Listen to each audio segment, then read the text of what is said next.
প্রস্তাবিত বাজেট গতানুগতিক নয়, বাস্তবসম্মত। সংবাদ সম্মেলনে অর্থ উপদেষ্টা পরোক্ষ করে বাড়বে না ভোগান্তি, শর্ত মেনেই বৈধ করতে হবে অপ্রদর্শিত অর্থ।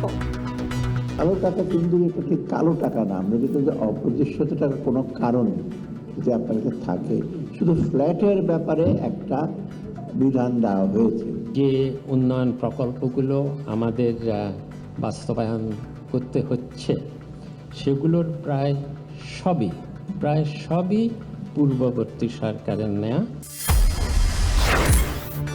সংবিধানের ৭০ অনুচ্ছেদের সংশোধনীতে একই অবস্থান বিএনপি জামাতের, কিছুটা ভিন্ন মত এনসিপির।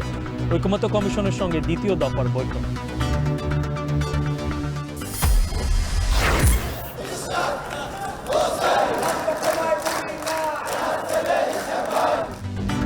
কোন উপদেষ্টাকে নগর ভবনে ঢুকতে না দেওয়ার ঘোষণা ইশরাকের। দাবি আদায় না হলে ঈদের পর ফের আন্দোলন।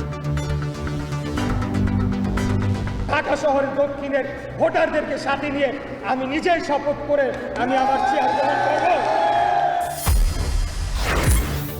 জুলাই থেকে সরকারি চাকরিজীবীদের বেতন বাড়ছে, অধ্যাদেশের অপব্যবহারের শঙ্কা খোদ আইন উপদেষ্টার।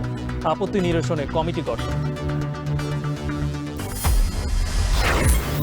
এবং রাজধানীর হাটে পশুর সরবরাহ বাড়লেও ক্রেতা দর্শনার্থীর ভাতা। দেশের বিভিন্ন স্থানে জমে উঠছে বেচাকেনা, দাম নিয়ে মিশ্র প্রতিক্রিয়া।